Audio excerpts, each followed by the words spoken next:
¿Os habéis fijado que ya no hay niños con bicicletas por las calles?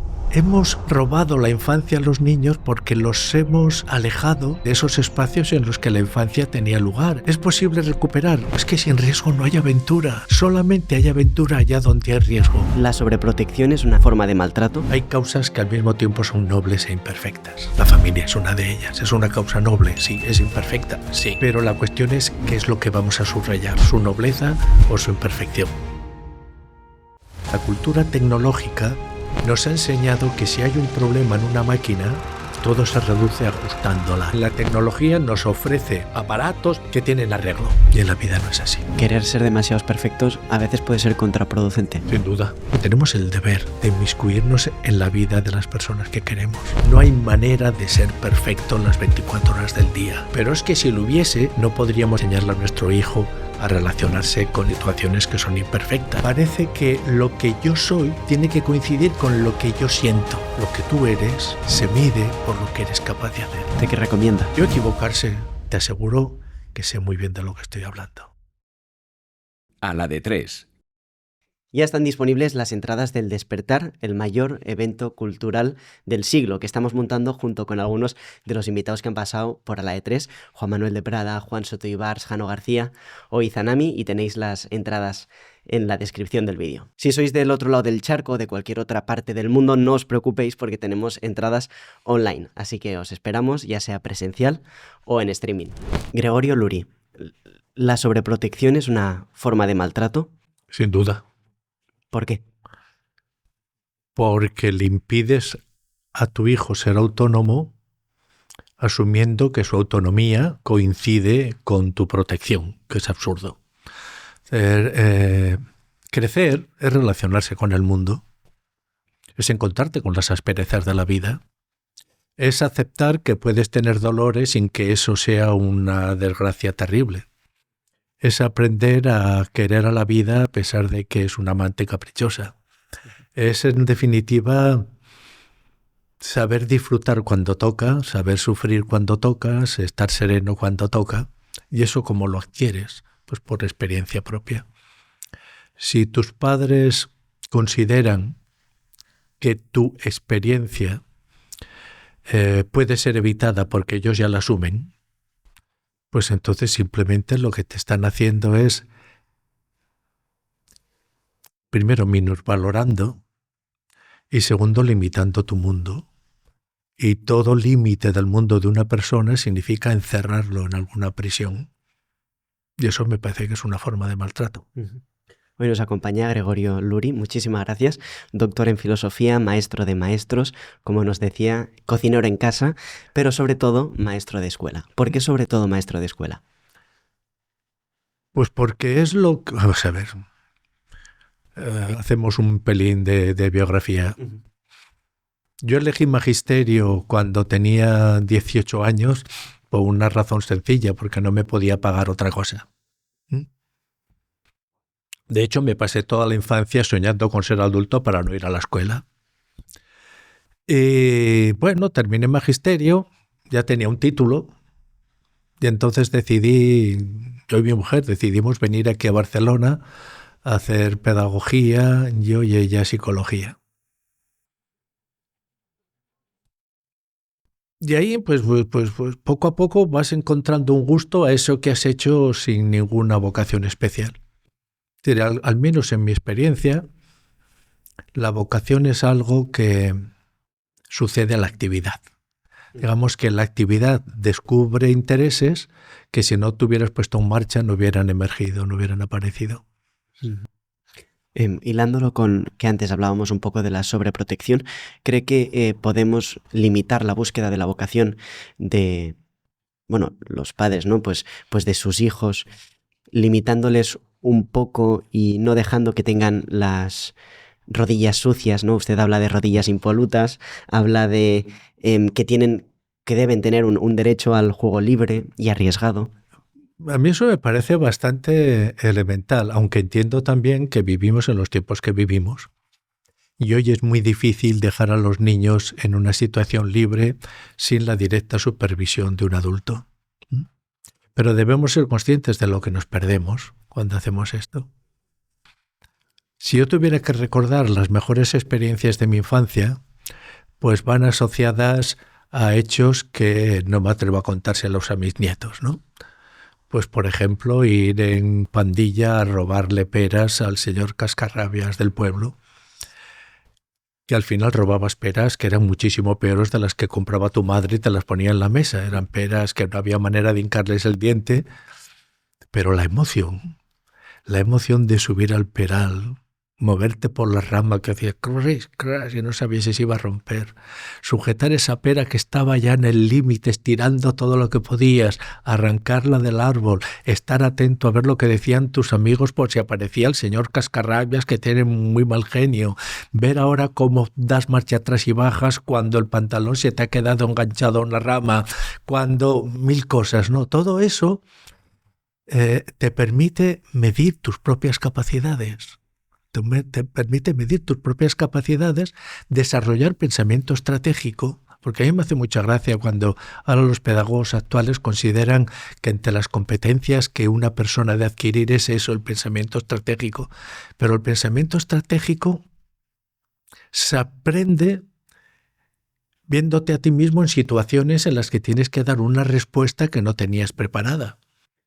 Ahí tienes que buscar en ti cómo lo haces, y para reducir los riesgos pues tienes a tus amigos bien situados en distintos campos, y sobre todo cuando te has roto el pantalón en la rama tienes que buscar argumentos para en casa qué ha pasado ahí, ¿no? ¿Qué ha pasado ahí? Cuando yo comparo eso con una ludoteca, me parece que algo se ha perdido. ¿Os habéis fijado que ya no hay niños con bicicletas por las calles? No hay. Estarán en parques determinados. Es decir, hemos robado la infancia a los niños porque los hemos alejado de esos espacios en los que la infancia tenía lugar, en las calles normales, ¿no? ¿Es posible recuperar? No, no es posible recuperar. Pero entre recuperarlo o la ludoteca hay espacios que podemos ensayar. En Alemania, en Estados Unidos y en otros países se están ya abriendo parques en los que se dice en la entrada, primero, prohibida la entrada al adulto. Y segundo, advirtiendo, su hijo aquí adentro corre riesgos, pero no admitimos reclamaciones por parte del ayuntamiento porque entra usted porque quiere. Dicho todo esto, resumiéndolo de una manera muy directa, un niño que no ha corrido nunca el riesgo de romperse un brazo ha tenido infancia. Yo creo que no. Y con eso no estoy defendiendo que los niños se rompan brazos, ni mucho menos. Simplemente digo que esa visión del riesgo, es que sin riesgo no hay aventura. Sin riesgo no hay aventura. Es decir, tú no puedes tener una aventura programada. Es decir, en el minuto 17 emoción intensa, en el 19 tendré miedo. No. Solamente hay aventura allá donde hay riesgo.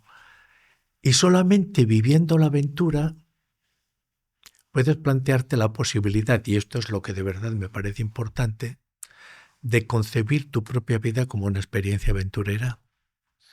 ¿El riesgo forja el carácter? El riesgo forja el carácter, pero sobre todo te permite conocer la realidad real, realísima, realmente como es. Claro, porque no tienes a un adulto experimentado que te diga cómo hacer para evitar. No, tú vas, como hacemos normalmente los niños, la distancia más corta entre 2 puntos, la línea recta, pero resulta que entre donde estoy yo y mi meta, pues hay una zanja donde caemos todos. O esa experiencia que a veces los padres, cuando se ponen serios, te dicen: y eso, si lo hubieran hecho los demás, si los demás te hubiesen tirado por la ventana, tú te hubieras tirado. Si eres honesto, diría sí.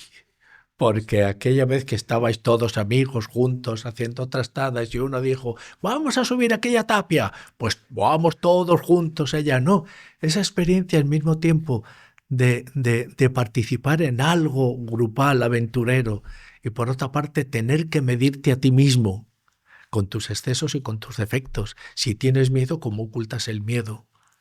Si resulta que no tienes miedo, ¿cómo ser el valiente pero sin quedar en ridículo después?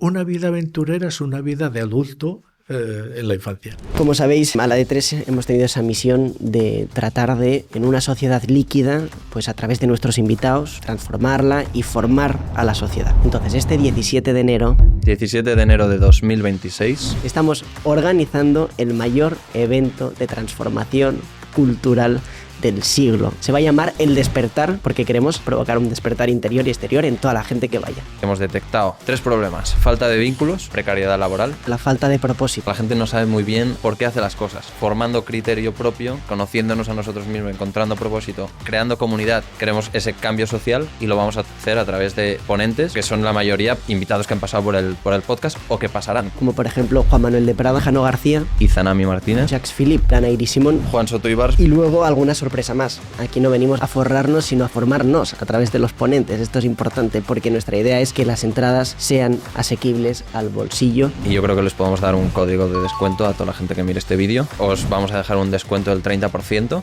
17 de enero de 2026, en el Palacio de Vistalegre en Madrid, habrá el mayor evento de transformación cultural del siglo. ¿Y esa aventura, hasta dónde se debe controlar? Hombre, lo que sería absurdo es decir, para que nuestros niños tengan aventuras los metemos en una jaula con leones, ¿no?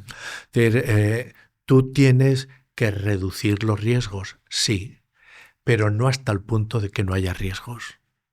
No hasta el punto de que no haya riesgos. Y ahí nos encontramos como todo en la vida. En la vida, eso lo decía Ortega, todo es cuestión de grados. Todo es y enseguida caemos o en el exceso o en el defecto. ¿Cuál es el punto medio? Pues eso es lo que tienes que buscar, lo que hay que buscar como familia y lo que tienes que buscar como persona. ¿Y usted qué recomienda? Yo equivocarse, sin ninguna duda. Cada vez me parece más importante lo que podríamos llamar una pedagogía del error. Es decir, porque vivimos una situación en el psicosocialismo emotivo en el que vivimos, en el que parece que lo que yo soy coincide o tiene que coincidir con lo que yo siento. Lo que tú eres se mide por lo que eres capaz de hacer. Es decir, aislado del mundo, creyéndote que eres, qué sé yo, un premio Nobel de literatura, no haces más que el ridículo. Es decir, tienes que ponerte a escribir para saber hasta dónde llegas como escritor. Tienes que ponerte a jugar a fútbol para saber hasta dónde llegas como futbolista. Tienes que fallar un montón de goles delante de la portería vacía para poder aguantar la rechufla de tus compañeros y en el siguiente intento volver a hacerlo sin hundirte, ¿no? Tienes que haber experimentado esa vez que le diste al balón casi por darle y entró por toda la escuadra. Aquello que decía Camus, que me gusta mucho, dice: donde más ética he aprendido es jugando a fútbol, porque nunca sabes por dónde te va a venir la pelota y sin embargo siempre tienes que estar dispuesto a jugarla. Eso me parece maravilloso. Nunca sabes qué es lo que te va a pasar esta tarde, pero tienes que actuar de manera que eso que es imprevisto puedas integrarlo de manera armónica en el relato de tu propia vida. Y don Gregorio, usted, ha hablado ahora un momento de equivocarse, de la importancia. ¿Tiene algo que ver con las familias sensatamente imperfectas? O sea, a ver, lo de las familias sensatamente imperfectas tiene que ver con una especie, con una moda patológica que se puso, entró en auge en los Estados Unidos en los años 70 y que ahora está dominando de manera clarísima toda la vida de muchísimas familias. Y es la idea de que tu padre o tu madre, lo que hagas mal con tu hijo, le va a dejar una huella indeleble para toda la vida. Por lo tanto, tienes que ser perfecto, porque si no, tu hijo pagará tu imperfección. Con lo cual tenemos a padres angustiados que quieren hacerlo todo perfecto y lo único que consiguen es tensionar la vida familiar. No hay manera de ser perfecto las 24 horas del día. Pero es que si lo hubiese, no podríamos entonces enseñarle a nuestro hijo a relacionarse con situaciones que son imperfectas. Hay una idea que a mí me interesa mucho y además tal como la formuló su autor, la idea de que hay causas que al mismo tiempo son nobles e imperfectas, ¿no? La familia es una de ellas. ¿Es una causa noble? Sí. ¿Es imperfecta? Sí, claro que es imperfecta. Pero la cuestión es qué es lo que vamos a subrayar, su nobleza o su imperfección. Y yo animo a los padres, pues que ya sabemos que no hay que reñir, es decir, con tu mujer o con tu marido no hay que reñir. Pero a veces se nos escapa un grito. O a veces cuando estamos comiendo todos nos reímos, pero hay un silencio que corta, es decir, como un cuchillo, ¿no? O hay portazos, hay toda una serie de situaciones. ¿Y qué pasa? Pues tus hijos deben saber convivir con todo eso, sabiendo que no se hunde el mundo, que los estados de ánimo van y vienen, y que hoy papá parece que no le ha ido bien en el trabajo y tiene un día raro, o es que mamá hoy, pues eso hay que aceptar a los demás.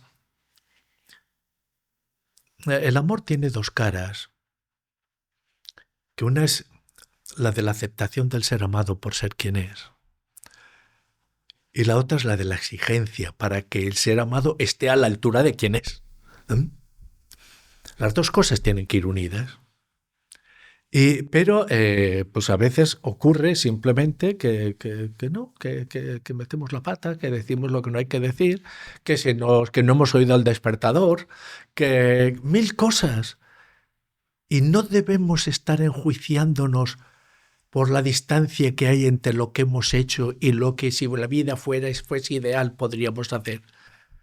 Una familia suficientemente buena es un chollo psicológico.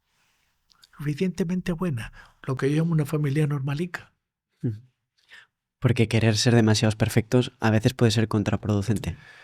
Es que lo único que hace es extensionar la vida familiar. Yo tengo, entre bromas y veras, reformulados los derechos del niño de esta manera. El primer derecho del niño. Todo niño tiene derecho a tener unos padres tranquilos. Me parece cada vez más importante. Es decir, que no estén midiéndose continuamente a sí mismos. Y que si un día han tenido, ha tenido una jornada horrorosa en el trabajo, que la tienes a veces, que después resulta que ha ido a coger el coche tu padre o tu madre y se ha encontrado con que alguien le ha dado un golpe y no ha dejado una nota, que después creía estar circulando a la velocidad adecuada y le han parado y le han puesto una multa, y no sé cuántas cosas más.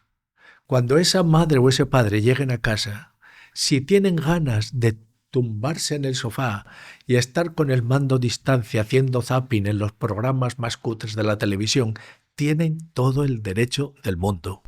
Y si entonces el niño va y le dice, papá, ¿me ayudas a hacer deberes? El padre tiene todo el derecho del mundo de decir, hijo, hoy no. Hoy necesito, tranquilidad, paz y estar un poco. Mañana todo lo que quieras. Hoy necesito, el tiempo para mí, tiempo para mí. Y ese tiempo para mí no es de calidad. No voy a estar escuchando a Shostakovich. Voy a ver cualquiera de los programas cutres que hay por la televisión que, por desgracia, abundan, ¿no? ¿Y qué pasa? ¿Y qué pasa? ¿Tú quieres a tus hijos? Sí, pues adelante. ¿Tú quieres a tu marido? Sí. ¿O a tu mujer? Sí, pues adelante. Ya lo estáis haciendo bien. ¿Hay alegría, un mínimo de alegría en la casa? Sí, pues entonces merecéis ya una medalla. Y no hagáis caso a esos padres que están todo el santo día dando consejos a los demás. Para nada. Bueno, en las redes sociales también. Las 5 cosas que tienes que hacer para... Horroroso. Las 7 cosas que hay que... Horroroso. ¿Usted qué piensa de ello? Que quizá con tanta información... Pues eso tiene que ver con una cuestión que, a mi modo de ver, que es más relevante que la crianza, que es la dimensión tecnológica de nuestra cultura. En nuestra cultura cada vez más se está viendo a sí misma con una mirada tecnológica. Y eso es lo que me parece arriesgado. ¿Por qué? Porque la tecnología, la cultura tecnológica, nos ha enseñado que si hay un problema en una máquina, todo se reduce ajustándola, ¿no? Esta pieza o esta, o cambias una pieza. Pero digamos que en la tecnología nos ofrece aparatos, lo que queramos llamar, que tienen arreglo. Y en la vida no es así. La vida no es así. La vida, para comenzar, no acabamos de comprendernos a nosotros mismos. Y eso es una suerte inmensa, porque siempre estamos dándonos sorpresas. No te sabes. Yo soy así y en el último eslabón de mi ser soy de esta manera. Hay una parte de nosotros que se nos escapa, y cuando decimos yo, ¿qué es lo que queremos decir en realidad, no? Y cuando decimos te pones a pensar en ti mismo y llegas a una conclusión, esa conclusión refleja bien lo que eres, o simplemente lo que pone de manifiesto es el límite de las preguntas que eres capaz de hacerte. 1000 cosas, ¿no? En todo caso, si algo le debemos al cristianismo, le debemos muchas cosas, pero una de ellas es 20 siglos de profundizamiento del alma, 21, y no acabamos de entendernos. Por eso me hace mucha gracia, ahora en educación se han puesto de moda lo que se llama las evidencias, los métodos evidentes. No puede haber métodos evidentes porque el ser humano no es evidente. Pero eso me parece que es la grandeza, una parte de la dignidad del hombre. Depende precisamente de esa falta de evidencia que tiene para sí mismo y para los demás. De que hay algo que eso es lo que le hace único, además, lo que nos hace que no haya dos seres humanos intercambiables. Mira, ¿qué te diría yo? Si Newton no hubiese existido, no hubiésemos tardado mucho en descubrir las leyes que hoy conocemos de Newton. Si Velázquez no hubiese existido, no hubiéramos tenido nada parecido a lo que hacía Velázquez, porque Velázquez solo hay uno. Y si Picasso no hubiera existido, pues tampoco tendríamos nada similar. Los seres humanos no somos intercambiables. ¿Y dónde se pone de manifiesto? Pues cuando precisamente expresamos todo eso que llevamos dentro y que no es algoritmizable, ni cuantificable, ni reducible a fórmulas, ¿no? Pero eso es nuestra grandeza. Y, Gregorio, siguiendo con las familias sensatamente imperfectas, ¿por qué dice que las horas más importantes son las más caóticas? Esto tiene que ver cuando yo les digo a las familias... Primero, permíteme una pequeña introducción. Yo creo que hay demasiada gente en nuestra cultura haciendo de intermediarios entre nosotros y el mundo. Hasta hace poco, pues, con el cura teníamos suficiente intermediario entre nosotros y el mundo. Ahora no. Ahora el mundo está lleno de intermediadores. ¿Que tienes un problema con tu pareja? Hay un especialista que está en esto. ¿Que tienes un problema con Hacienda? Hay especialistas. ¿Que tienes un problema con los hijos? De especialistas. ¿Que tu hijo tiene problemas con el aprendizaje? Especialistas. Es decir, cada vez entre nosotros y la realidad hay más personas interpuestas, ¿no? Yo animo a las familias a que, pues eso, a que se enfrenten a su realidad directamente. Cuando hay un problema real, entonces sí. Pero el problema real lo ves enseguida, que hay un problema real. Si no, al mínimo malestar tienes que acudir. Bueno, entonces, cuando estoy hablando de esto, enseguida me doy cuenta, o cuando hablo, por ejemplo, de lo que comentábamos antes, del juego libre y arriesgado, que te miran un poco como diciendo, ¿este por dónde va? ¿Este por dónde va? ¿Qué nos está diciendo, no? Porque creo, y lo creo firmemente, que al menos mi papel no es tanto el de dar consejos como el de relajarlos y decirles, escucha, tu hijo te va a estar indicando en cada momento cómo hay que tratarlo. Es decir, ¿cómo comienza? A ver, la historia de la humanidad según la Biblia comienza de una manera genial. Adán y Eva tuvieron 2 hijos y no tenían ni pantallas, ni podían hacer juegos libres y arriesgados, vivían en plena naturaleza, comían sanísimo y sin embargo, ¿qué es lo que pasa? ¿No? Comienza con un drama entre 2 hermanos.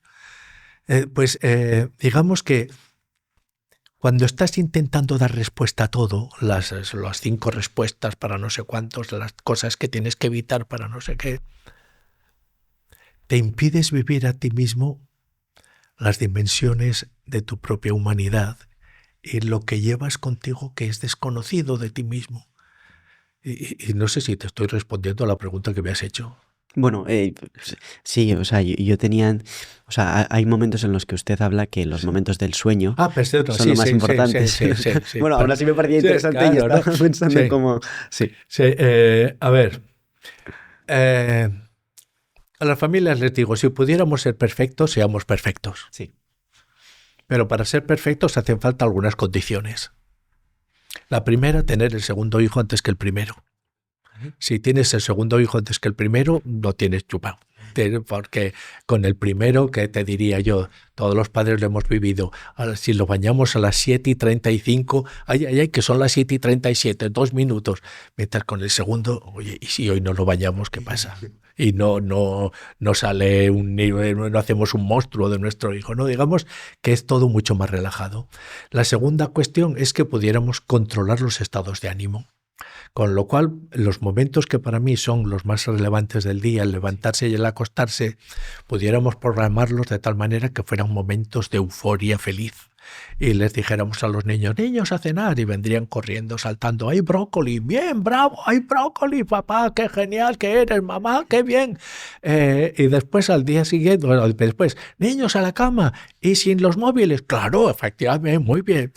Y al día siguiente los levantarías, niños, que hay que ir al cole. ¡Oh, qué bien! Y irían por la calle saltando de alegría. ¿Qué pasa? Que no. Es decir, los momentos que debieran ser los más importantes del día son los que más tensiones se acumulan.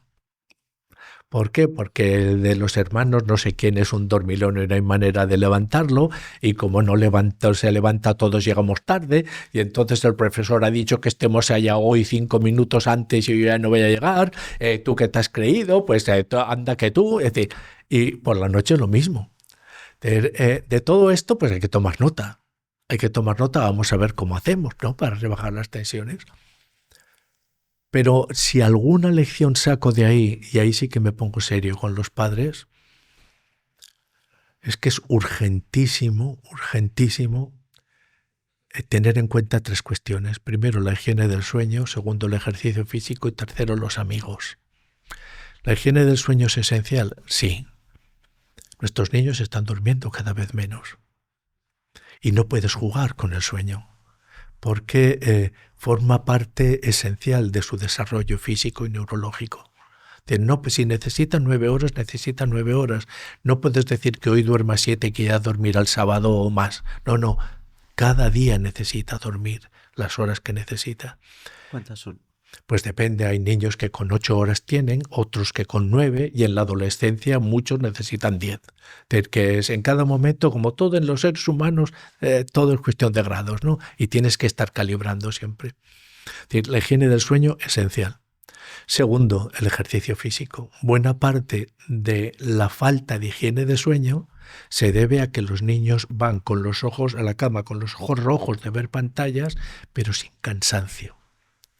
Necesitamos que nuestros niños se cansen, que hagan ejercicio, que hagan actividad y que puedan ir a la cama cansados. Y después el otro elemento que todo el mundo está volviéndose loco, ¿no? Que las pantallas. Yo solo conozco un antídoto eficaz contra las pantallas, los amigos. Los amigos, siempre va a ser más divertido ir a robar peras con los amigos que ver las pantallas. Hoy no se pueden robar peras, pero puedes hacer montones de cosas con tus amigos. Sí, porque es lo de siempre, ¿no? Pero en una sociedad súper vinculada, realmente los vínculos, o sea, la precariedad, la falta de vínculos es algo muy patente. Efectivamente, pero los vínculos curan. Uh-huh. Eso tenemos que tenerlo muy, muy claro. Sí, me refería a hipervinculada en cuanto a redes sociales. Sí, pero son vínculos, ya no se entiende. Yo defiendo, claro, son vínculos de amistad, sí, en la que te puedes, la relación en la que te miras cara a cara y dices, ¿y tú por qué tienes hoy por qué me miras así? ¿Te he hecho algo? Bueno, esa relación en la que ves cuando tus amigos reconocen en ti un valor y te miran con una cierta admiración, es uno de los sentimientos más plenos que puede haber en la vida. Cuando las personas a las que valoras notas que te están valorando. Y al mismo tiempo no tienes reparo en decirle a tu amigo que lo que ha hecho es absolutamente fantástico, genial y maravilloso. Las relaciones físicas, el contacto físico, el mirar cara a cara, el hacer un pelín el bestia saltando las escaleras de 5 en 5. El otro día me decía iba a decir una niña y ahora tiene 75 años tendrá, pero con la que jugaba yo con otros niños por mi pueblo. Saltábamos, nos subíamos a unas vallas altas y gritábamos lo siguiente: la Virgen saltó y no se mató, yo saltaré y no me mataré. Y ¡pomba! Y saltábamos convencidos de que no nos íbamos, nos pegábamos cada golpe del que es. Hoy también sería inimaginable, llevaríamos a, qué sé yo, a los padres de esos niños al psiquiatra que analicen qué está pasando, ¿no? De esa manía de controlarlo todo, de dar nombre a todas las cosas, está haciendo que nuestros niños cada vez más los ves con trastornos socioemocionales, con problemas de ansiedad, que todo eso además, a mi modo de ver, va asociado a un hecho en el que se resume todo lo que estamos hablando. Cada vez se retiran los pañales a los niños más tarde.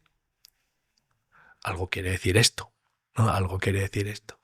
Ese miedo de los padres a que el niño les monte una rabieta y entonces conceder todo a corto plazo para que haya paz a corto plazo.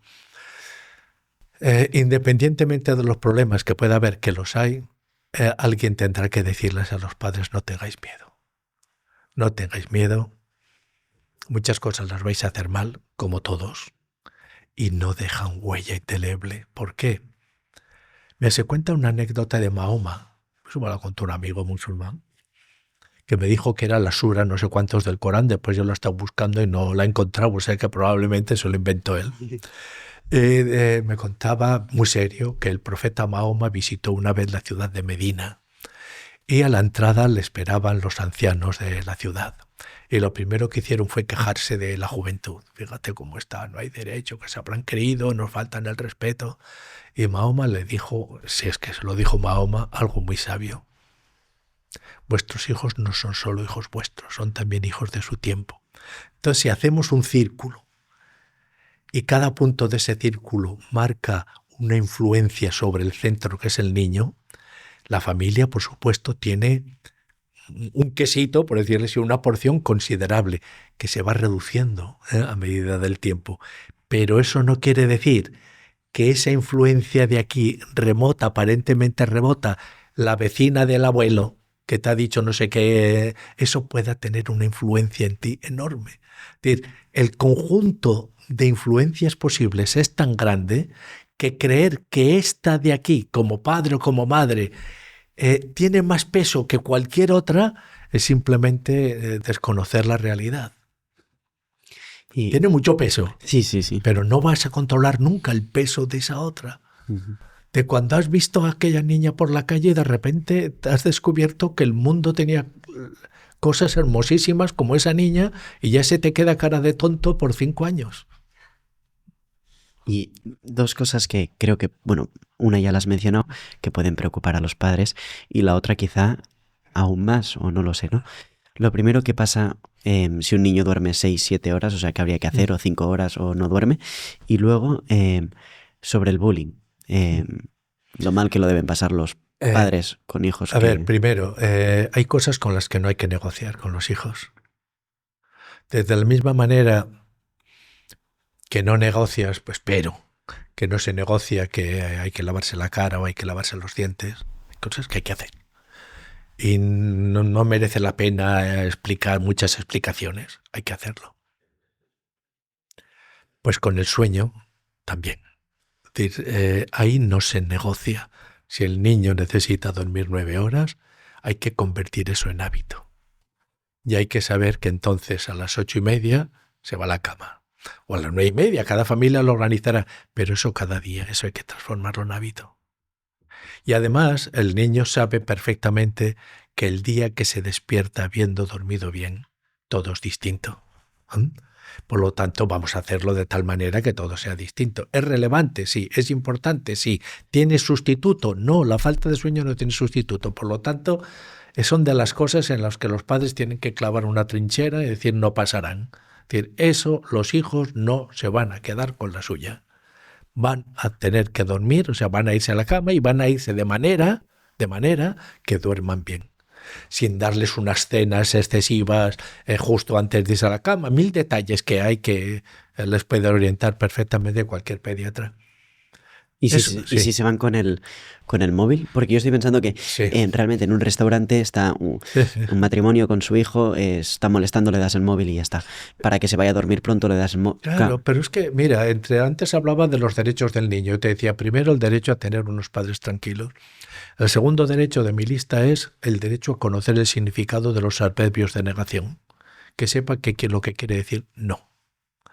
En el último estudio de PISA del 2023 se decía una cosa que me llamó mucho la atención. Decía, estaba de una manera, para mi modo de ver, poco seria, pero en fin, lo planteaba así. Decía, ¿qué conductas con los smartphones tienen más repercusión en los horarios, en los resultados escolares?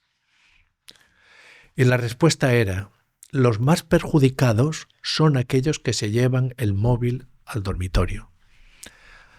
Yo ahí descubrí que hay muchos niños que se llevan el móvil al dormitorio sin ningún problema. Hay cosas que si desde el primer momento tú dices no, tu hijo no va a perder tiempo negociándolos porque sabe que la respuesta es no. Es decir, no puedes dejar que tu hijo se lleve el móvil al dormitorio. Porque el problema del móvil, hablamos que si la pornografía, el principal problema es que es un devorador de tiempo de una voracidad extraordinaria. Es decir, tú comienzas y para cuando te has dado cuenta ha pasado 1 hora.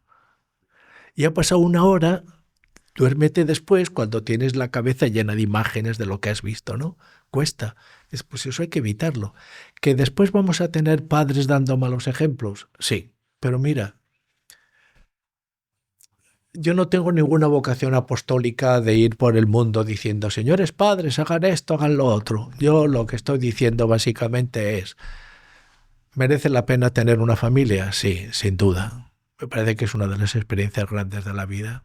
¿Merece la pena experimentar o tener un lugar en el que somos queridos incondicionalmente solo por ser lo que somos? Y además, pues creo que sí, que en un mundo tan competitivo, tan tecnologizado, que todo va tan deprisa, haya un ámbito en el que vas a ser querido incondicionalmente por ser el que eres. Eso me parece que es una fortuna extraordinaria. ¿Hay algún otro ámbito en el que te enseñen a querer a los demás, no ocultando sus defectos, sino conociéndolos? Tú sabes que nadie es más capaz de incordiar a un hermano que su hermano. Porque sabes aquello que si se lo dices va a enfadar, le vas a recordar aquella vez que le haces sentir tanta vergüenza cuando piensa en ella. Es decir, tú puedes ponerlo histérico. Pero seas hermano, cuando tú haces la lista de sus defectos y dices, ¡hala, qué larga! Pero sin embargo lo quiero. Eso también es que es de una importancia enorme. Es decir, porque tú puedes querer a alguien sin exigirle que sea perfecto. Y eso es lo que te permite a ti que en contrapartida puedas creer que esa persona te va a querer conociendo tus imperfecciones. Y eso también me parece un chollo. Me parece un chollo que tengas un lugar en el que eres querido por ser quien eres y en el que te quieran no porque tienen una imagen absurda de ti, sino precisamente porque te conocen y saben que tienes tus defectos. Es decir, jugar con eso me parece que es simplemente absurdo. La familia merece la pena. ¿Merece la pena llevarla con alegría? Sí, merece la pena llevarla con alegría. Hay días que si tuvieras un zapping enviarías a toda tu familia, comenzando por tu mujer, a Mumbuctú y los tendrías allá todo el día. Sí. Bueno, ¿y qué? Pues eso también hay que aprender a reírse un poco de uno mismo, ¿no? A mí, por ejemplo, te podría hablar de tantas cosas y no quiero ponerme trascendente, sino simplemente decir, oye, hay esto. Tú no quieres tener una familia, estás en tu perfecto derecho. ¿Quieres montarte unas relaciones poliamorosas? Bueno, muy bien. ¿Te consideras de género? Ya, no, es decir, perfecto, adelante, muy bien.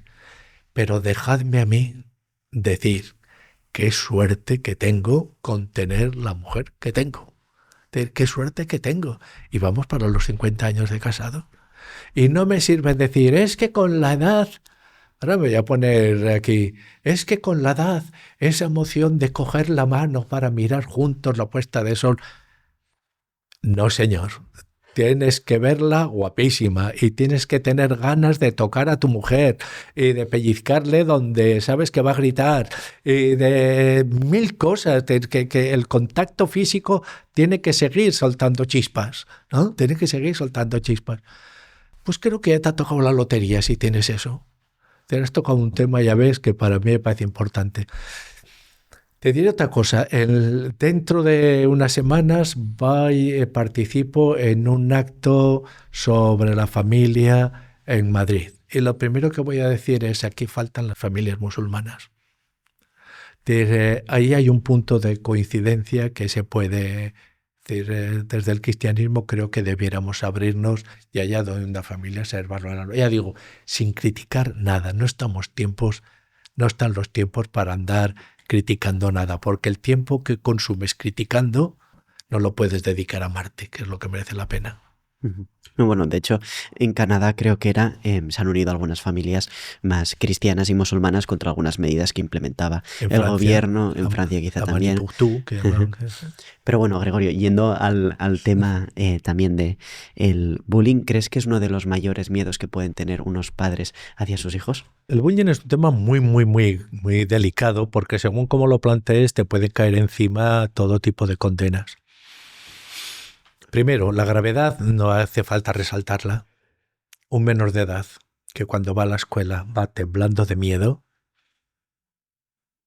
eso es terrible. Eso es terrible. Eso no lo puedes edulcorar, eso es terrible. Ahora bien, dicho esto, y dejando claro que hay que poner todos los medios posibles para que el matón de patio no sea el jefe de la escuela, hay que decir también que siempre va a haber un matón de patio. De una manera o de otra, será más maquiavélico o será más bestia, pero va a haber un matón de patio. Y que los que sufren más el matón de patio son precisamente los niños sobreprotegidos. Porque como no tienen contacto o no han tenido contacto con la realidad, después resulta que se comportan en público de la misma manera que se comportan en casa. Y una de las principales cosas que hay que aprender es que en casa hay cosas que ocurren y solo deben ocurrir en casa. Por ejemplo, nuestro lenguaje. Es decir, hay cosas que yo le puedo decir a mi madre o que mi madre me gusta mucho que me las diga a mí, pero que no me las diga delante de mis amigos. Me encanta, pues eso, que mi madre me cuide, pero mejor que no me acompañes hasta la puerta del colegio. En casa pues puedo montar una pataleta porque hoy toca esta comida que no me gusta nada, pero si estoy en el comedor de la escuela, mejor que me controle. Ese conocimiento del mundo, ese conocimiento de que hay ámbitos de experiencia heterogéneos muy distintos. Por eso es tan bueno que los niños tengan ámbitos de pertenencia mucho más allá de la escuela, los de los amigos.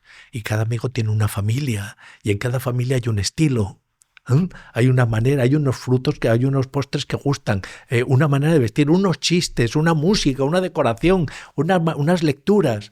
El niño que tiene 5 amigos y recorre esas 5 casas, aunque solo sea una vez al mes, está teniendo un contacto valiosísimo sobre lo que es el mundo. Pero añadamos los abuelos, los tíos, las tías, los primos, los vecinos, tal. Cuanto más mundo conoces, más aprendes a relacionarte con la realidad.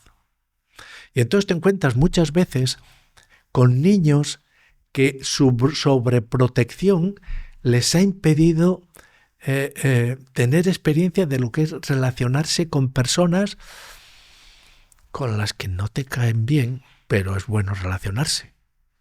Es decir, o simplemente con personas que dices, pues mira, no me interesa por las razones que sean, no, aquí no vamos a compaginar nunca, tú en tu mundo, yo en el mío. Es decir, tú no te metas conmigo, yo no me meto contigo, ¿no? 1000 cosas de ese tipo que son importantes y que te impide totalmente la sobreprotección. Con eso no estoy diciendo que el bullying vaya necesariamente asociado a la sobreprotección, sino que la sobreprotección no ayuda para nada a enfrentarse a las primeras conductas pues abusivas por parte de los matones de patio. ¿Y qué le debería, una vez los padres se enteran, cómo deberían actuar, Ese o sea, qué decirle al niño, sí, ¿no? Oye, haz ese es esto. un tema muy, muy, muy complicado, porque a veces queriendo ayudar al niño lo minusvaloras delante de los demás. Lo minusvaloras y le estás diciendo, mira, este niño, Juanito, es incapaz de relacionarse con vosotros, pero su padre tiene muy mala uva y si no te portas bien, vendrá a su padre y verás lo que pasa. Ya has hundido a Juanito. O cuando los maestros les dicen, bueno, pero es que Juanito tenéis que llevarlo bien y tenéis que tal y cual y mil cosas, y no le das instrumentos a Juanito para relacionarse. Tú tienes que pedir a los demás que lo ayuden, sí, sin duda, pero tienes que dar instrumentos al niño para que pueda acercarse a ellos, ¿no? Porque si no, te vas a encontrar, pues eso, que continúa la minusvaloración, la falta de confianza del niño. Y es mucho más doloroso, ¿eh? Lo auténticamente doloroso del bullying es el niño que se encuentra, por decirlo así, carente de valor para los demás. O que considera que lo que los demás ven en él es tan negativo que merece la pena la afrenta, la patada o el insulto. Y cambiando un poco de tema, Gregorio, mientras preparaba la entrevista, se me venía un pequeño, una pregunta, ¿no? Y es que estaba pensando, y no sé si hoy los jóvenes son adolescentes antes, porque estaba pensando, sí que es verdad que antes, pues quizá la gente se casaba mucho antes, iba a trabajar a la fábrica, al campo, donde fuera mucho antes, pero ahora al mismo tiempo ves quizá niños, niñas de 11, 12, 13 años hipersexualizados, ¿no? Y que por todo el mundo de internet también quizá pues te has convertido en mayor antes de tiempo, no sé. Entonces, si somos más maduros ahora antes de tiempo o antes, o bueno, ¿qué tienes? Ese es un fenómeno importantísimo y que con frecuencia lo pasamos por alto, y es la aparición de la cultura adolescente como un fenómeno específico. El adolescente ha habido siempre. Y en todas las culturas ha habido ritos de paso, que era el ritual que tenías que cumplir para dejar de ser niño y poder relacionarte en relaciones de igualdad con los adultos. Esos ritos de paso estaban ahí, ¿no? Y además, pues tú miras los textos que hay de los antropólogos, incluso aquellos que te dicen que en las islas no hay adolescentes, te hablan de ritos de paso, ¿no? Bueno, en algún momento el niño ha de conquistar su derecho a relacionarse de manera adulta con los adultos. Ese es el momento, digamos, anfibio de la vida, en el que ya no eres exactamente niño, pero te gusta jugar con tus muñecos y con no sé qué, y quisieras ser adulto y admiras muchas cosas de los adultos, pero no sabes muy bien cómo tener una relación adulta o cómo hablar con... no sabes qué temas sacar con los adultos para interesarlos, etc. Bueno, esto aparece y lo tenemos perfectamente estudiado en Estados Unidos, cuando en los años 60 un sociólogo, James Coleman, está estudiando la influencia de la familia en los resultados escolares, de la riqueza familiar en los resultados escolares. Y estudiando este tema se encuentra con otro que le llama la atención muchísimo más. Se encuentra con que esa intención de agrupar a los niños y a los jóvenes en centros comunes está dando lugar a un fenómeno que él lo describe por primera vez, la cultura adolescente. ¿Y en qué se caracteriza la cultura adolescente? Pues él está hablando de una manera de peinarse, una manera de vestirse, una música específica. Él está pensando, por decirlo así, de los teenagers del rock and roll, ¿no? De aquella época. Bien, un vocabulario, unas frases hechas, unos modelos que son propios del mundo adolescente, ya no son ni de los niños ni del mundo adulto. Bueno, entonces él dice, señores, está emergiendo esto. Y hace una observación de pasada, y es que es muy interesante, dice, los adolescentes se están convirtiendo en un factor de consumo muy importante. El poder de consumo que tienen es cada vez mayor, con lo cual las industrias, básicamente las de la moda, pero no solamente ellas, viendo aquí un potencial consumidor, cada vez más van a acercarse a ellos fomentando sus valores. Entonces nos encontramos con eso.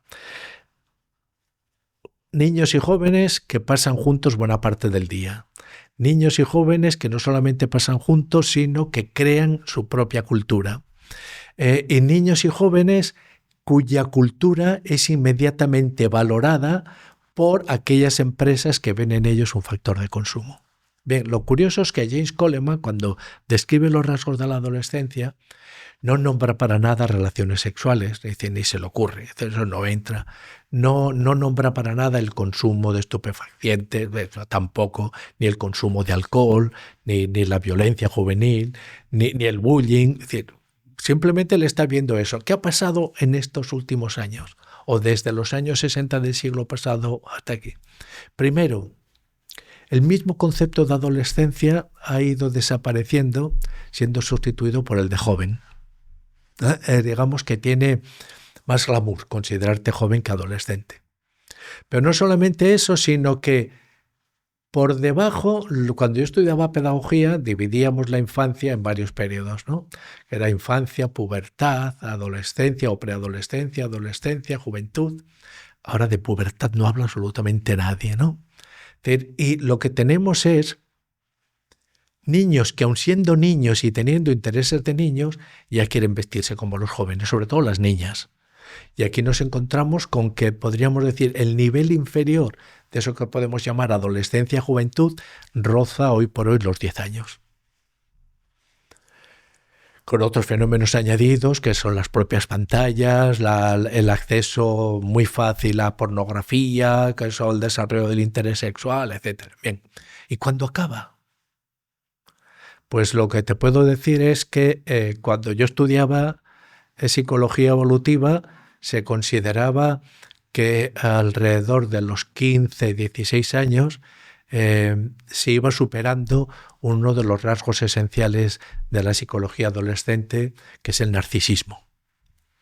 Hoy los principales manuales de psiquiatría de los Estados Unidos han eliminado el narcisismo como patología porque cuando algo es universal ya no lo puedes considerar una enfermedad. Tienes un rasgo común de la persona común de Occidente.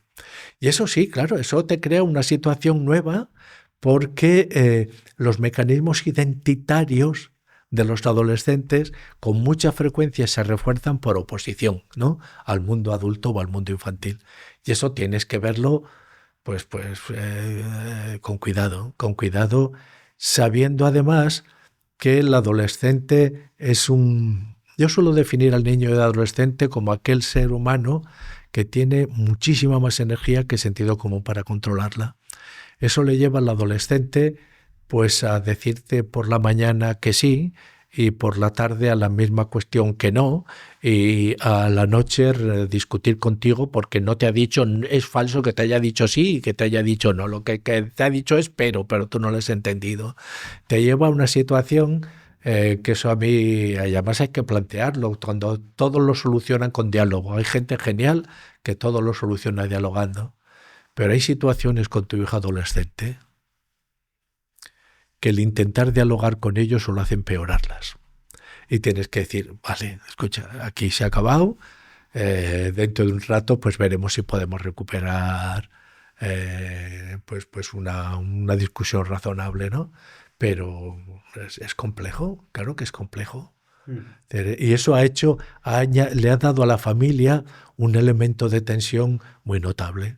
Porque eso, indudablemente, todo esto que estamos diciendo va acompañado de un incremento muy, muy notable del poder de compra de los adolescentes. Por eso estamos viviendo, en cierta manera, si miras desde un punto de vista visual, una cultura que estéticamente tiene mucho de joven adolescente. Y cuando la energía va más rápido que la inteligencia, ahí entra un poco lo que comentas de que poner límites es una forma de amar. Vamos a ver, claro, pero yo recuerdo cuando Zapatero era presidente del gobierno que se estaba discutiendo el derecho al aborto para las niñas de 16 años Y el argumento que utilizó, ahora dejemos al aborto y demás, pero el argumento que utilizó es que no tenemos derecho a inmiscuirnos en la vida de nuestras hijas. Yo creo que tenemos el deber de inmiscuirnos en la vida de las personas que queremos. Y por eso mismo has de reconocer su deber a inmiscuirse en tu propia vida. Pero a mí me enternece cuando mis nietos, ahora ya van creciendo, pero mis nietos pequeños me miraban como diciendo, abuelo, que pues esto que estás haciendo nos está dejando un poco en ridículo a todos. Dices, eso me gusta pues cuando cosas tan tontas, pero me parece un gesto de ternura infinito cuando tu mujer se para ante ti y te quita ese hilillo, ese pelillo que tenías aquí en el hombro, ¿no? Entonces, tenemos el deber de inmiscuirnos en las vidas de aquellos que queremos. ¿Por qué? Pues esto yo lo suelo representar con una fábula que me gusta mucho de Schopenhauer. La recoge en un libro para Erga y para Lipomena. Y habla de unos puercoespines que están en su guarida en un día muy, muy, muy, muy frío de invierno. Como hace tanto frío, los puercoespines buscan darse calor unos a otros, se juntan y al juntarse, ¿qué pasa? Que se hacen daño, se clavan las púas. Entonces se separan, pero al separarse vuelve otra vez el frío. Y ahí están acercándose y alejándose hasta que encuentran la manera de darse calor sin hacerse daño. Pues esa es la clave de todas las relaciones humanas, cómo nos damos calor sin hacernos daño, sabiendo que los puercoespines siempre serán puercoespines y se comportarán de una manera. Los seres humanos, cuando tú crees que ya comienzas a entender a tu hijo o a tu mujer o a tu suegra, pues resulta que como aquel componente de esa complejidad que somos, pues nunca acabamos de conocernos. E insisto que para mí eso es una suerte inmensa, ¿no? Porque nunca somos ni fotocopias de nosotros mismos, ¿no? Ese buscar la distancia justa, y volvemos de nuevo a aquello de Ortega de que en el ser humano todo es cuestión de grados, es el arte de la convivencia. Uh-huh. Y siguiendo un poco con lo que hemos comentado del hijo adolescente, ¿es más maduro un niño de 15 años del siglo pasado finales, de los años 80, 90, o hoy en día un chico de unos 15, una chica de 15 años? Una vez en Sevilla, con un grupo de amigos, uno de ellos me preguntó, que a veces te hacen preguntas así, ¿cómo son los catalanes? Y yo dije, como los andaluces. ¿Cómo como los andaluces? Sí, no hay dos iguales. Efectivamente, no hay dos catalanes iguales y no hay dos andaluces iguales, y a partir de ahí puedes querer decir los andaluces son, los catalanes son, vale, pero no hay dos iguales, ¿no? Te lo estoy diciendo porque cada adolescente vive su propia adolescencia de una manera y no es lo mismo, por ejemplo, el adolescente que es el hijo mayor que el adolescente, que el segundo o el tercer hijo que ya ha tenido el ejemplo de los problemas que le han comportado a tu hermano mayor el hacer determinadas cosas. Y entonces aprende pues igual a hacerlas, pero de manera menos clara, más taimada, más oculta, más maquiavélica, ¿no?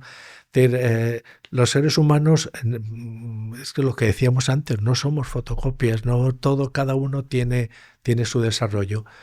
Estamos viendo, y eso lo digo con mucha cautela, pero a la medida que están apareciendo estudios internacionales que parece que van por aquí, que pues podríamos sugerirlo como hipótesis, ¿no? Al menos,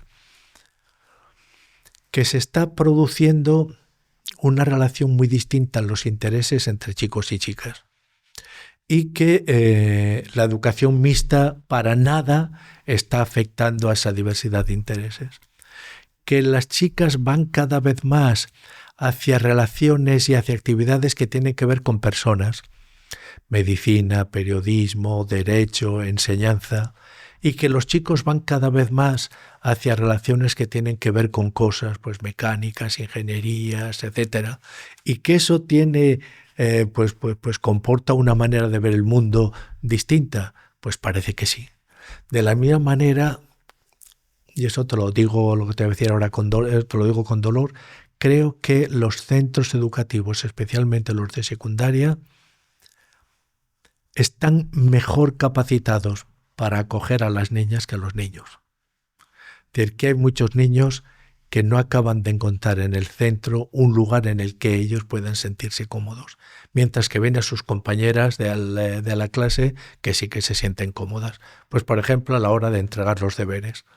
Las chicas los entregan sin faltas y además pues con cenefas en el color, en el título, tal, y decoradas y bien.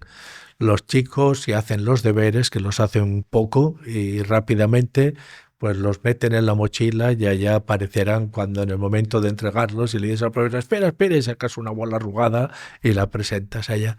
Tiene toda una serie de cuestiones, ya digo, con la mayor cautela, pero parece indicar, ya que te encuentras con los mismos estudios en Canadá, en Estados Unidos, en Nueva Zelanda, en Australia o en España, pues que las cosas van por aquí. Y, Gregorio, ya que estábamos hablando de, bueno, el tema de las escuelas, ¿qué piensa usted de la cultura del esfuerzo? Hace unos días estuve hablando de esto con unos colegios de Medellín, en Colombia. Y les planteaba esta hipótesis, o esta pregunta. ¿Existe alpinismo de llanura? Y se me quedaba mirando. No existe. El alpinismo de llanura no existe. Si quieres subir a lo alto de una montaña, tienes dos posibilidades. O bien tirar para adelante con tus propias fuerzas, o bien coger un helicóptero y que te deposite en la cima. Ventaja del helicóptero, que cuando el otro suba agotado, rendido, sudoroso y con un tobillo retorcido, a ti te pillará en un sofá que te ha puesto, has bajado desde el avión, tomando pues un cóctel maravilloso. Entonces, sobre todo en este mundo de la inteligencia artificial, hay muchos que te están diciendo, si tienes el helicóptero para ver el mundo desde la cima, ¿para qué vas a esforzarte? ¿Vas a subir? ¿Vas a hacer tanto? ¿Te vas a llenar de sudor, de cansancio? ¿Para qué? Yo a estos, los que te lo plantean así, les digo, tienes razón. ¿Para qué? Tú sigue utilizando el helicóptero y déjame que yo saboree del gozo de haber conquistado la montaña. La he conquistado yo. Yo. ¿Y cómo la he hecho? Lo he hecho pues paso a paso. Y es cierto que más o menos a media ascensión, cuando el valle estaba bajo, he visto los rasgos de aquel bar tan maravilloso que tienen una cerveza fría genial, y he estado pensando, ¿y si bajo? Y me olvido y he mirado para arriba y he visto la cima cubierta de nieves. ¿Sabes cuál es el nombre exacto de esa persona que en el medio de la montaña duda? Mediocre. El mediocre es el que está exactamente en la mitad de una ascensión, pero ahí se juega su mediocridad. Ahí se juega su mediocridad. ¿Qué haces? Algunos dirán, oye, la cerveza, adelante, hacéis muy bien. Adelante, hacéis muy bien, adelante. Pero dejadme a mí que suba. Ahora hace justo un año que mi mujer me hizo subir un 5000 en Perú. Wow. Exacto, wow. Notas la falta de aire, notas muchísimas cosas, pero esa sensación de lo he conseguido. ¿Sabes por qué es importante? Porque los que creen que el estímulo importante o la autoestima importante es aquella que te anima a iniciar algo, están equivocados. El interés, la autoestima, el estímulo importante es el que nace de tus victorias. Lo he conseguido. Yo he conseguido subir a este 5000. No me comparo contigo. Tú has querido utilizar el helicóptero, el sofá. Muy bien, perfecto, para ti. Tú te has bajado a media ascensión y estarás disfrutando de esa cerveza genial. Muy bien, maravilloso. No os estoy tampoco juzgando, pero dejadme que yo disfrute de esa sensación. Cuando estabas cerca del precipicio, has puesto el pie y le has arrancado la piedra que había, ya te has resbalado y has dicho ay, ay, ay, ¿no? Es de las pocas cosas que te quedan aún de ese juego arriesgado, libre y arriesgado que hay, de aquellas pocas experiencias que te reserva la edad adulta, pues eso, en la montaña. Pero Yo estoy convencido que la vida, te lo insinuaba antes, solo merece la pena vivirla cuando la concibes como una aventura o si quieres como un fenómeno deportivo. Voy a llegar al final y voy a llegar en determinadas condiciones. ¿Por qué? Porque sí, porque me da la gana, porque amo mi propia vida, porque me planteo retos arriesgados, porque no me interesa el alpinismo de llanura. Y eso, pues, ¿lo llamas esfuerzo? Pues claro que es esfuerzo, pero es que, ¿qué es aquello grande que se te entrega sin esfuerzo? ¿Acaso Beethoven tú puedes llegar a amarlo sin haberlo escuchado y sin haber dedicado muchos esfuerzos? Y muchísimas cosas. Y ya que nos ha parecido Velázquez, lo mismo. Una cosa es que tú vas al Museo del Prado y hay una cosa, tampoco la juiciaré, la constato. Hay personas que se paran delante de Velázquez y dicen, qué bonito. Y después van a ver pues un cuadro de Goya y dicen, qué bonito. Y después van a ver, pues qué sé yo, el Guernica en el Reina Sofía, qué bonito. Y todo su mundo es qué bonito. Nadie les ha enseñado a esforzarse para dar a las cosas la palabra adecuada y saber que si algo no son las meninas es bonitas. No son bonitas, son muchísimo más que bonitas. Y tienes que utilizar pues el lenguaje adecuado. Mira, para mí se está convirtiendo cada vez más en el centro de todo mi interés pedagógico la cuestión del lenguaje. El lenguaje oral, la lectura y la escritura. ¿Por qué? Porque si tú observas a la gente de la calle, son pocas las personas que a la hora de hablar o escribir utilizan palabras. Lo que utilizamos es básicamente frases hechas. Utilizamos frases hechas como si fuesen palabras. El arte de utilizar palabras exige un dominio de la lengua y un dominio de ti mismo. Hoy mismo leía un autor italiano que tenía un texto precioso sobre la lectura y decía, cuando defendemos la lectura, siempre defendemos la lectura es importante porque te permite pues, estar en contacto con grandes mentes, porque desarrolla, no sé, y no decimos nunca, es una actividad esforzada. Pero lo mío podemos decir del pensamiento crítico. Todo el mundo te alaba el pensamiento crítico, pero pensar bien exige un esfuerzo y además cansa. Y un buen pensamiento, una idea tuya propia y que sea buena, ya me gustaría a mí que me surgiera una cada mes, que sería, pues ahora mismo, ¿de dónde tengo que firmarlo, no? Y mira que estás dando vueltas y normalmente lo único que haces es repetir con distintas palabras genialidades ajenas, ¿no? Que estás... Bueno, entonces elimina el esfuerzo. Lo puedes perfectamente eliminar. Pero entonces, ¿para qué necesitaremos el ser? ¿Cuál será el sentido del ser humano? Si todo lo que en él es potencia lo va a pasar a una máquina, ¿cuál será su papel? Bueno, hay un filósofo ruso, pero que se desarrolla en Francia su carrera, Kojève, que basándose sobre todo en Nietzsche, habla de que quizás el destino del hombre sea una situación de completa renaturalización. Hayamos perdido ya cualquier aspiración metafísica, lo bueno, lo bello no nos interese y simplemente pues consumamos lo agradable.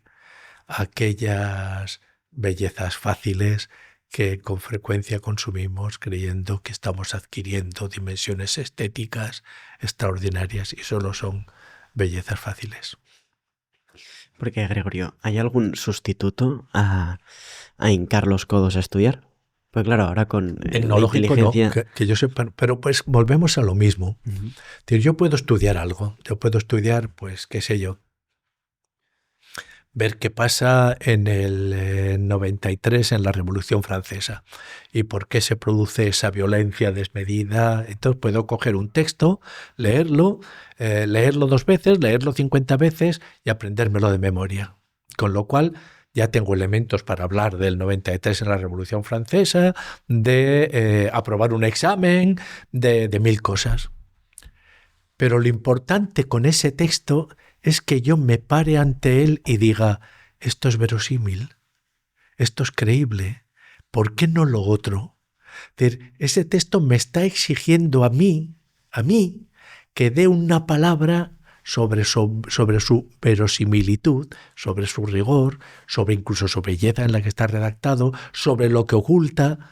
Bueno, nos encontramos entonces con dos tipos de lectores totalmente distintos. El primero sabrá extraordinariamente, podrá discutir, pero nunca se ha planteado ante un texto diciendo esto realmente qué relevancia profunda tiene. Pues bien, ese es el esfuerzo. El esfuerzo no es sino, tal como yo lo concibo, un intento de conquistarte a ti mismo. Como decía una mística que en los últimos años está mereciendo un gran interés por mi parte, Sor María Jesús de Ágreda, el esfuerzo consiste en elevarte a ti mismo por encima de ti mismo. Por supuesto, no estamos hablando del esfuerzo gratuito, o no estamos hablando de trabajar esforzadamente en unas minas de azufre, ¿no? Estamos hablando del esfuerzo que te construye, que va haciendo de ti algo. Aprender de memoria en vez de aprender jugando, que también... Es que, ¿sabes lo que pasa? Normalmente cuando aprendes jugando lo que te quedas es con lo bien que te lo has pasado en el juego. Hay un momento determinado en que tienes que hacerte con la idea o con el concepto. Todo ese juego maravilloso, ¿para qué ha servido? Para entender lo que es el feudalismo. Imagínate que queremos que los niños entiendan lo que es el feudalismo y organizamos un juego, construimos un castillo con cajas de cartón y allá nos vienen a clase pues disfrazados de una cosa y otra, montamos un comercio medieval, un mercado medieval, muy bien. Pero al final, ¿cuál es el concepto? ¿Cuál es la idea? ¿Cuál es la idea? Porque si no te vas a quedar solo en la actividad. Y para que una experiencia merezca el nombre de experiencia educativa, ha de terminar con un concepto, con una idea clara y distinta, que decía Descartes, ¿no? El feudalismo, sí, el feudalismo, claro, se distingue de lo que había antes y de lo que había después por esto y por esto y por esto. Entonces tienes esa idea, ¿no? Pero piensa que buena parte de lo que entendemos educación, buena parte de lo que tenemos educación, consiste en transformar el vocabulario experiencial de un niño en vocabulario conceptual de un adulto. Para un niño, la palabra mamá solo significa una cosa, la imagen de su madre y de la suya. Le cuesta entender que el otro también tiene mamá y que esa mamá no es la suya, ¿no? Conforme vas creciendo, tu mismo lenguaje va adquiriendo una forma más abstracta, genérica y abstracta. Y sabes que madre en realidad no significa nada que solo tenga mi madre, que es lo que te interesaba al principio. Tu madre por la singularidad, ¿no? Madre significa algo en lo que no está recogido nada de esos detalles íntimos que a ti te interesan de tu madre. Por eso precisamente lo puedes aplicar a todas las madres del mundo. Pasar del vocabulario, experiencial al vocabulario conceptual, ese es en definitiva el papel fundamental de la escuela. ¿Cómo pasemos? Me da igual el método. Me da igual si lo haces a través del juego, a través de las pantallas, pero el resultado ha de ser el concepto, la conquista del concepto. O si quieres, utilizando palabras de Hegel, el resultado ha de ser la capacidad para llevar la experiencia a la idea. ¿Has tenido una experiencia? Sí, pero eso tiene que acabar en una idea. Si no, a mi modo de ver, no hay una actividad educativa. Aunque pueda ser muy amena. ¿Y qué es la teoría del velcro? Mira, como pedagogo, yo estoy convencido que una de las misiones de un pedagogo es provocar. Tienes que provocar. ¿Por qué? Pues eso es la pedagogía, el arte de la provocación. No demos muchas más vueltas, es el arte. Si yo quiero que tú te intereses por quiénes eran los padres de Sócrates, lo mejor que puedo hacer es buscar la manera de provocarte para crearte ahí. Mira, hay uno de mis filósofos de cabecera, Leo Strauss, el primer día de clase que tenía cada año, comentando los libros, la literatura, los textos que había que leer, terminaba siempre diciendo, por supuesto, está prohibidísimo leer a... Entonces, ¿qué hacían todos los alumnos? ¿Quién ha dicho? ¿Qué es? Ah, pues ha dicho tal, ha dicho cuál, no, que ha dicho tal, pim, pam, hasta que al final encontraban quién era y todos lo leían. La pedagogía es el arte de la provocación, ¿no? Entonces tú buscas imágenes que puedan acompañar al concepto.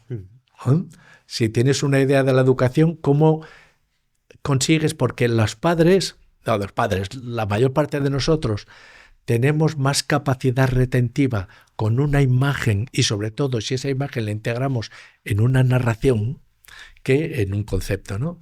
Entonces simplemente con la teoría del velcro lo que quiero decir es, sacas un velcro, lo despegas y dices, miren ustedes, una cara lisa y en esta otra hay una serie de ganchitos. Aquí una cara lisa y aquí pues una serie de hilillos, de filamentos. ¿Qué pasa si enganchan las dos caras lisas? Que se desprenden uno de otro. ¿Qué pasa si enganchas la de una cara con los filamentos con la lisa fuera? Ahora, si tú eres capaz de enganchar los filamentos con esos pequeños redonditos que hay, te queda ahí conectado. Pues eso que representa que el aprendizaje exige integrar lo nuevo en lo que ya se sabe. Ese es el arte del aprendizaje, ¿no? Y de la enseñanza también. ¿Cómo integras lo nuevo? Porque si no hay nuevo, no vas a la escuela, si no vas a adquirir nuevos conocimientos nuevos. Para que esos conocimientos sean realmente significativos, tienen que estar integrados en lo que ya sabes. No para preservar lo que ya sabes, sino a la medida que lo integras en ellos, también se modifica todo lo que ya sabes. Es una reconstrucción permanente del conocimiento, pero eso me sirve perfectamente, todo el mundo lo entiende. Y Gregorio, para poder integrar aquello debemos de estudiarlo y para estudiarlo necesitamos de concentrarnos, ¿no?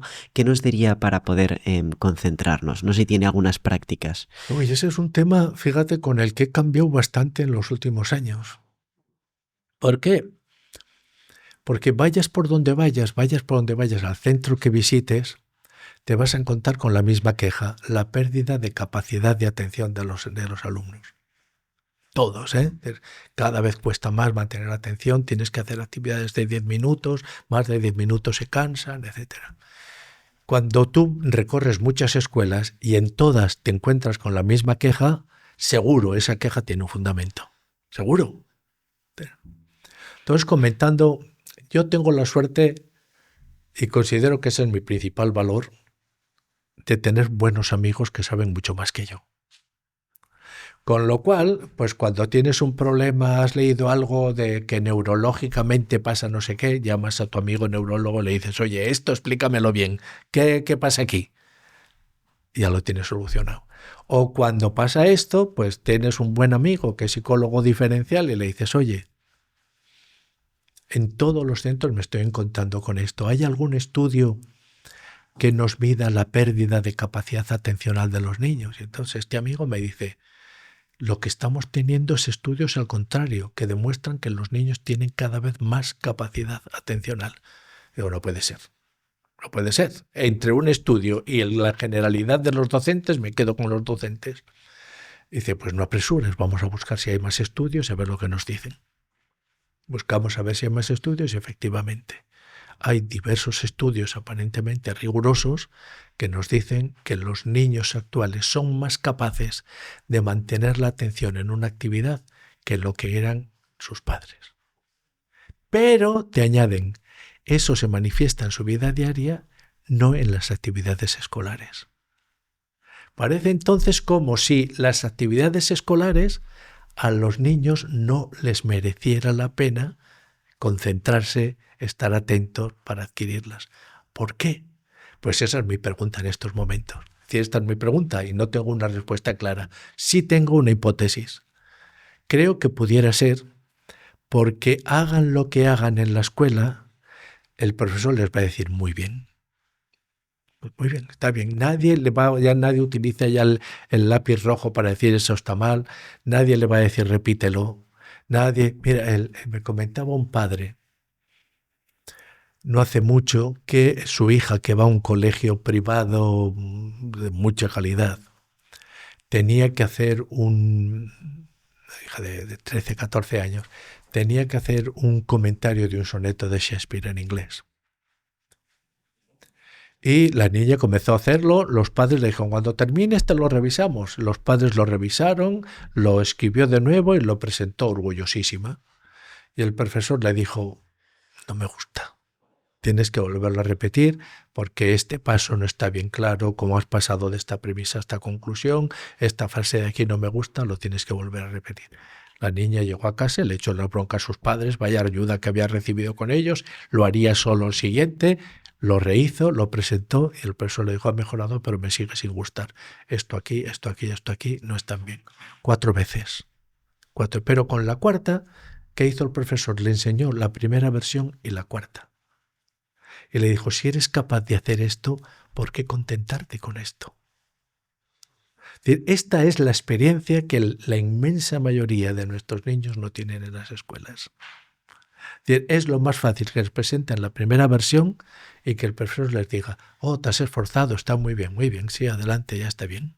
Es decir, eso me parece que, bueno, que no ayuda desde luego ni a los niños en su progreso, ni a los profesores en su deontología profesional. Porque, Gregorio, la reducción de las exigencias genera desigualdad. Es que ¿sabes lo que ocurre? Con esto hay que ser muy claro. Los niños ricos parten siempre con ventaja. Siempre parten con ventaja. La vida les es mucho más fácil. Es mucho más fácil vivir siendo rico que siendo pobre. Y el que aquí no admitimos ironías, ¿no? Es mucho más fácil salir a la calle cuando tienes 2 camisas y por lo tanto puedes lavarte una y la otra que cuando solo tienes una. Es mucho más fácil salir al mundo cuando tienes un vocabulario de 30.000 palabras que cuando tienes un vocabulario de 50. Bueno, por eso volvemos al lenguaje, ¿no? Y al uso del lenguaje. Cada vez me centro yo más en lo que yo llamo la riqueza cultural o la riqueza lingüística, porque estamos viendo que especialmente en España, no tanto en el resto de Europa, pero en España sí, hay mucho nuevo rico tocho, en el doble sentido del término, que ha hecho dinero rápidamente y que le dice a su hijo, anda, no te mates. Si lo que hace falta es que mira esto, tal cual, no, para que vas a estar leyendo eso o lo otro, ¿no? Pero, por una parte, el lenguaje. No es lo mismo enfrentarse a la lectura si tienes un background, tienes un diccionario interior grande, que si tienes 4 palabras. Cuanto más dominio lingüístico tengas, con más facilidad vas a leer textos. Y cuanto más textos leas, más vas a enriquecer tu lenguaje y tus conocimientos. Cuanto más pobre sea tu lenguaje, más dificultades vas a tener para leer textos. Y cuanta más dificultades tengas, acabarás odiando la lectura. Es decir, por lo tanto, vives en 2 mundos culturales distintos. Pero es que además pasa otra cosa. Los ricos siempre están haciendo deberes. ¿Por qué digo esto? Porque hoy viene a cenar el amigo médico de papá y mantienen una conversación sobre medicina. Mañana viene la prima no sé cuántos de mamá, que es enfermera en el Congo, y estamos hablando. ¿Y qué os parece si la Semana Santa nos vamos a Londres para ver no sé cuántos? O tenemos que ir al estreno de tal obra de teatro. ¿Has visto la novela que ha sacado no sé cuántos? El artículo que escribe hoy en la prensa está bien. Hay un medio cultural que hace continuamente estás recibiendo información nueva. ¿Qué pasa con el niño pobre? Que su propio medio es reacio a la novedad, porque la novedad provoca inseguridad. Entonces estás brindando en las 4 palabras, en las 4 frases hechas y en los recursos que te sirven para moverte en la vida. Entonces la cuestión es, ¿cómo ayuda la escuela a los pobres? ¿Con palmadas en la espalda? No. Y te aseguro que sé muy bien de lo que estoy hablando. Con palmadas en la espalda no. Necesitas a alguien que tire de ti hacia arriba. Que tire de ti y que te diga, léete esta novela. Y comienzas a leerla y dices, pero que no me gusta. Y que te diga, sí, pero léela. Sigue para adelante, ya verás tú. Y le vas haciendo caso y de repente... ¡Hala! Esto es interesante, ¿no? Pero alguien te ha estimulado para que esas 20 o 25 primeras páginas que te han parecido un rollo, las pasaras para meterte dentro de... Alguien te ha estimulado para enseñarte pues una poesía que pues, ya me dirás, hay cosas en principio más interesantes, ¿no? Que aprender su soneto de Quevedo. Alguien te ha estimulado para ir a una exposición, para ir a un cuadro. ¿Cómo reducimos esas diferencias? Al niño pobre le tienes que dar más tiempo de calidad. Y como no le des más tiempo de calidad, las distancias se van a mantener o se van a incrementar. Más yo creo que se van a incrementar. Yo soy de los pocos que hablan. Hoy, en un libro que estaba leyendo italiano, me he encontrado con la expresión y me lleva una alegría. Soy de los pocos que hablan de que vivimos en el capitalismo cognitivo, que el petróleo del futuro es el conocimiento, y que los que dominen el conocimiento de calidad son la nueva aristocracia. Y por lo tanto que aquí no podemos jugar con trivialidades. Pero por otra parte está un factor que la escuela hoy ha abandonado por completo. Es la dimensión social, o si quieres, republicana de la escuela. Republicana en el sentido etimológico de república, de cosa común. La escuela hoy se está psicologizando hasta extremos que a mí me parecen un poco excesivos. Es el niño, el yo, su situación emocional, cómo se relaciona con los demás, cómo se relaciona con el profesor, cómo conseguimos que le interese. Se ha olvidado el principal elemento constitutivo de la escuela, la creación de una cultura común. Sin esa cultura común no hay elementos para entendernos mutuamente. Es decir, que la creación de una cultura común rica es lo que permite la comunicación entre las personas, pero también la comunicación entre las personas sencillas y los especialistas de las distintas áreas. Es decir, renunciar a una cultura común compleja, elevada, es renunciar a la convivencia social.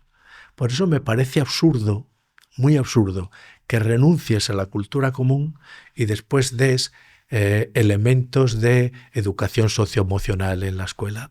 Pero en fin, así estamos.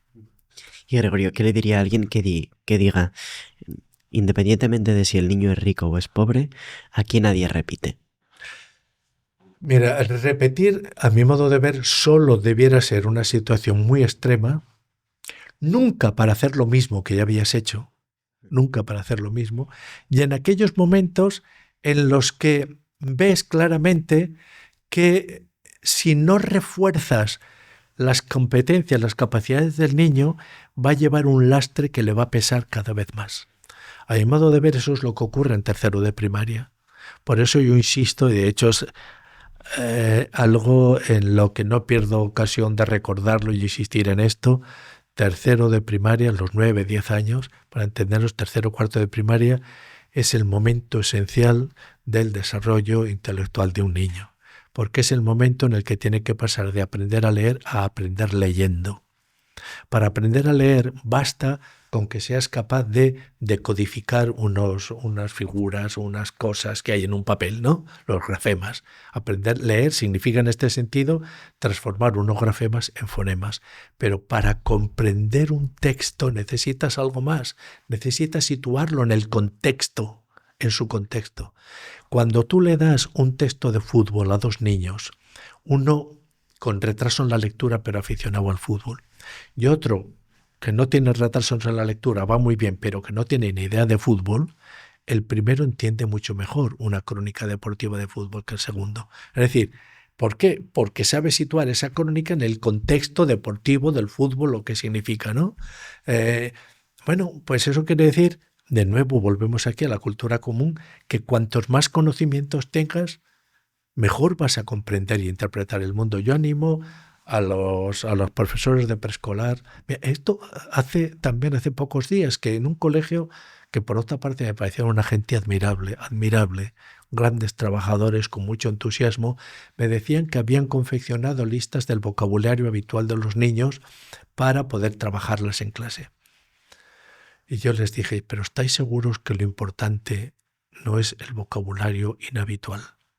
Y me miraron de una manera y dijeron, siento tener que ser un poco aguafiestas. No, enhorabuena, lo que habéis hecho me parece genial, magnífico, pero si solamente estás reforzando el vocabulario habitual del niño, lo estás condenando a vivir en su medio ambiente diario, cotidiano. Solamente puede trascender ese medio ambiente si tiene palabras que le permitan desarrollarse con lo desconocido, moverse con lo desconocido. Y para eso necesita hacerse con un vocabulario que no es habitual en su medio, pero es habitual en otros medios. Me quedaron mirando y dije, lo siento mucho, ¿no? Ir de aguafiestas, pero tienes que defender lo que crees allá donde te piden la opinión. Si no te piden la opinión, cállatelo y no seas impertinente, pero si te la piden, tienes que defender lo que crees. Y Gregorio, cambiando radicalmente de tema, usted es experto en, ha estudiado mucho el conservadurismo. Me gustaría preguntarle cómo lo entiende usted y qué es ser conservador en el siglo XXI.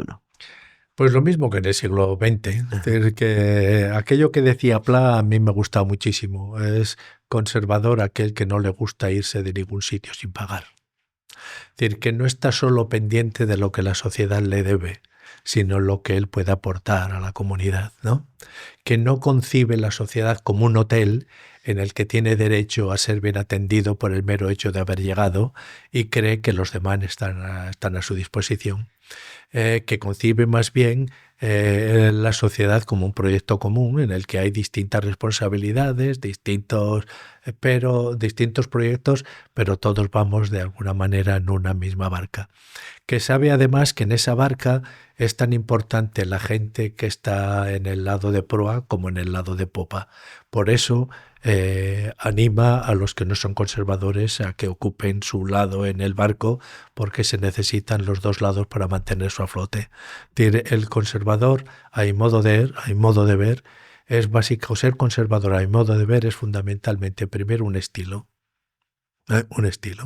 Un estilo de ver las cosas, de relacionarte con el mundo y que va acompañado de un sentimiento que hoy lo veo cada vez más ausente, pero que también es una cuestión de salud mental. El sentimiento de gratitud. Qué bien, qué familia he tenido.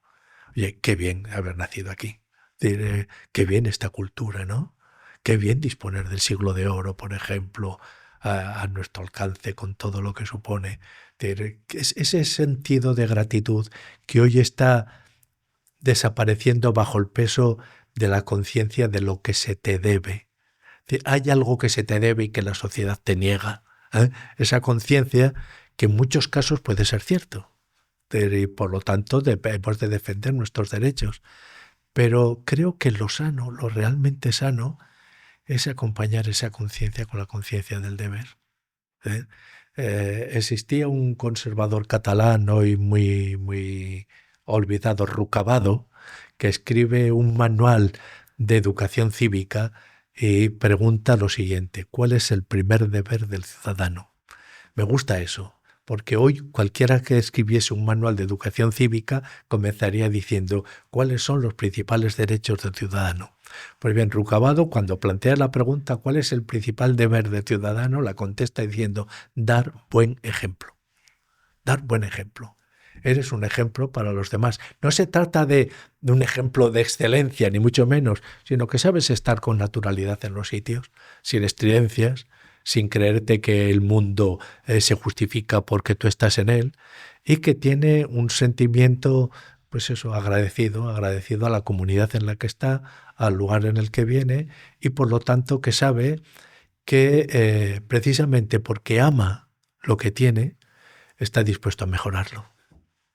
Porque hay gente que piensa que ser conservador quizá es más volver solo lo antiguo y a veces despreciar un poco lo moderno. Yo no lo veo en absoluto así. Yo creo que el conservador es precisamente el que tiene conciencia de puente entre lo mejor del pasado y el futuro.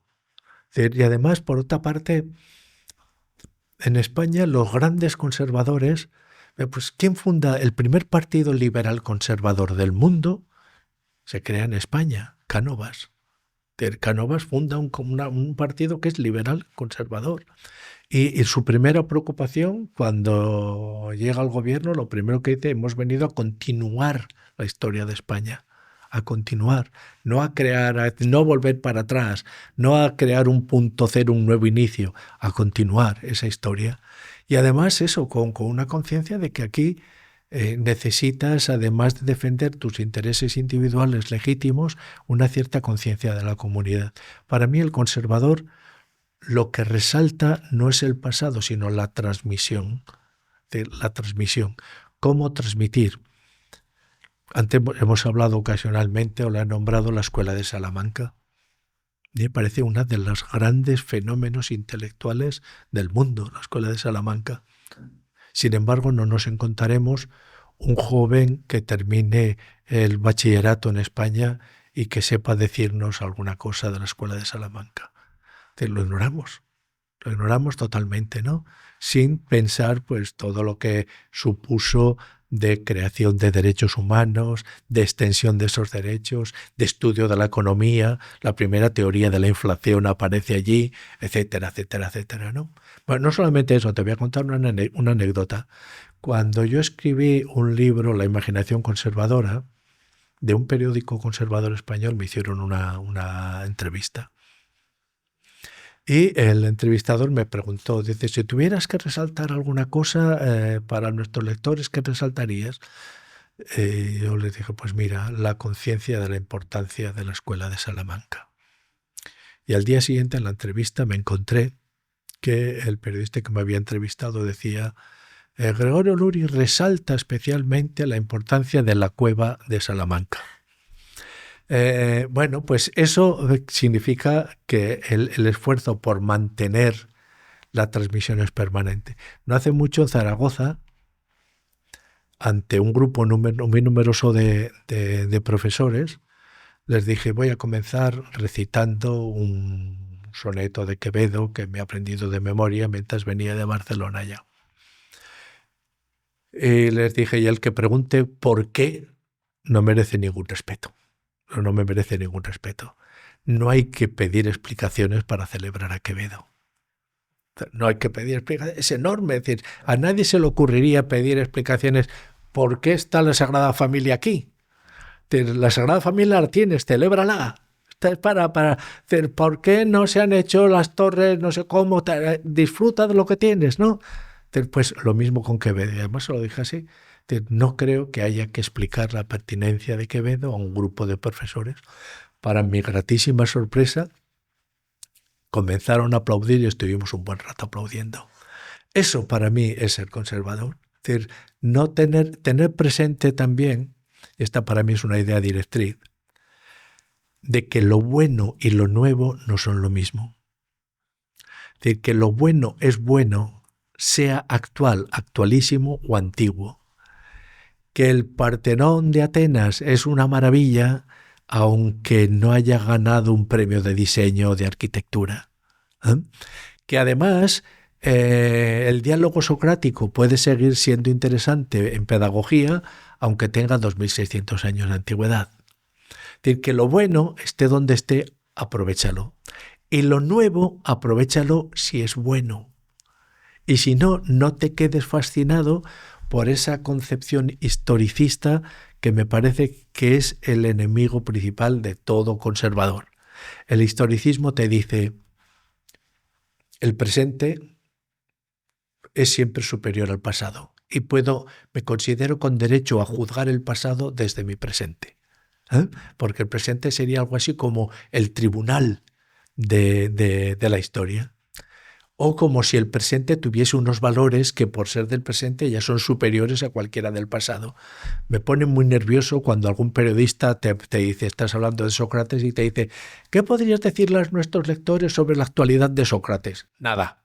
Se te quedan mirando. El que pregunta por qué Sócrates sigue siendo actual no merece la pena una respuesta que se meta en Sócrates y que lo descubra si le da la gana a él o no. Platón tiene argumentos para defenderlo. Pero entonces, situarse en ese punto de orgullo desde el presente te hace creer que lo último es mejor que lo penúltimo y lo que está por venir siempre será mejor que lo actual. Y eso puede ser cierto en ciencia y en tecnología, pero no en las cosas humanas. En las cosas humanas no somos mejores escritores que Cervantes por el mero hecho de escribir después de él. No somos mejores escritores que Cervantes por el mero hecho de escribir. Por más aún, en las cosas humanas, allá donde hay un humano, hay un contemporáneo. Puedes hablar con él, puedes mirarte, entenderte, puedes decir qué es esto, explicarte.